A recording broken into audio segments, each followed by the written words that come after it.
વાલી. હું વાલી? વાલી 12 દિવસ અહીંયા પિયર આવી છે તો તમને આજે વાલી ની યાદ આવી? અરે એવું નથી વાલી, યાદ તો હું તને બહુ કરું છું. જયારે હોટલ નું ખાવ છું ને ત્યારે મને તારી યાદ આવે છે. એ તારા હાથની ખારી ખારી રસોઈ, મતલબ હારી હારી રસોઈ, તારા હાથની ગરમા ગરમ સા, તું જે મને વાતે વાતે આમ ટોકતી હોય, મતલબ મારા હારા માટે આમ મીઠું મીઠું ટોકતી હોય એની વાત કરું વાલી. અને તું હું આમ ઓફિસ જાતો હોય એની પેલા મને બેલ્ટ, પર્સ, મારું ટિફિન, રૂમાલ બધું મારા હાથમાં આપતી હોય. આ બધું મને બહુ યાદ આવે વાલી, મને બહુ યાદ આવે છે. તું પાછી આવી જા. મારાથી હવે આ વાંઢા વિલાસ જેવું જીવન નથી જીવાતું વાલી. તું પાછી આવી જા, તું પાછી આવી જા. કોઈ માણસ દૂર થાય ને ત્યારે જ એની કદર થાય. એટલે હવે તમે રોવાનું બંધ કરો. હા વાસી વાત છે તારી વાલી, હા વાસી વાત છે. પણ તું પાછી આવી જા, મને બહુ ચિંતા થાય છે. આ વાત છે ને મારી સાચી જ છે. અને હવે તમે છે ને ચિંતા નહીં કરતા, હું 3-4 દિવસમાં આવું જ છું. 3-4 દી? અરે 3-4 દી તો મને 3-4 વર્ષ જેવા લાગે વાલી. તું પાછી આવી જા. ગમે એ ટ્રેન મળે, બસ મળે, તું એમાં બેસી જા, પણ તું પાછી આવી જા વાલી, પાછી આવી જા. અને તું કેતી હોય ને તો દેહમાં સ્પેશિયલ ધક્કો ખાવ ગાડી લઈને, પણ તું પાછી આવી જા વાલી, પાછી આવી જા. અરે તમારે ધક્કો નથી ખાવો. આજે સાંજે છે ને બસ કે ટ્રેન જે મળતું હશે ને હું બેસી જઈશ. બસ. અરે થેન્ક યુ વાલી, થેન્ક યુ. તું સર પાછી આવી બસ. ભાઈ તમે તો તમારી ઘરવાળીને બહુ પ્રેમ કરતા લાગો છો હો. પ્રેમ આને? અરે આ બધું નાટક છે, નાટક. આ હવારના પોરમાં આ કચરા પોતા વાસણ આખા ઘરમાં મારે કરવા પડે છે, અને ટિફિન મારે બનાવવું પડે. આ હોટલ નું કઈ રોજ રોજ તો પોહાય નહીં. અને હું જે રસોઈ બનાવું ને એ કૂતરાય ઊંઘે નહીં, એ મારે ખાવી પડે પરાણે. અન્નનો બગાડ ન કરે એટલે. આ બધું નાટક કરવું ને તો વેલાહેર પાછી આવે અને મને બધી આ બળતરામાંથી છુટકારો મળે, એટલે આ બધું હતું. આ કઈ પ્રેમ નતો. હાલો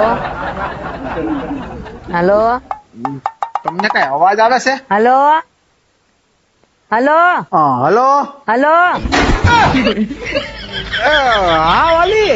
હા એટલે જ તમને મારી યાદ આવતી હતી કા? અને એટલે જ ફોન કર્યો તો તમે. મૂકો હવે, 6 મહિના સુધી હવે તો ન આવું. મૂકો. અરે તમે હું જ મૂકું. હલો વાલી. હલો હલો વાલી, ફોન મૂકમાં.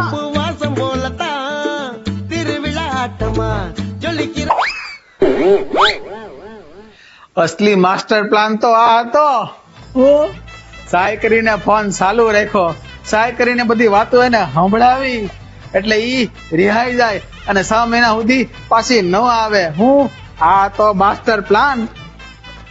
આ બધું ખાવું મને પોહાઈ જાય, પણ એની બગ કસ ને આમ ઝીક ઝીક ન પોહાય વાલા, ન પોહાય. હવે આ પતિના જીવનમાં કાંઈ નહીં પડે ફેર, અને રોજે રોજ આ પતિને જલસા પાણીને લહેર. હવે કરીએ મોજે મોજ.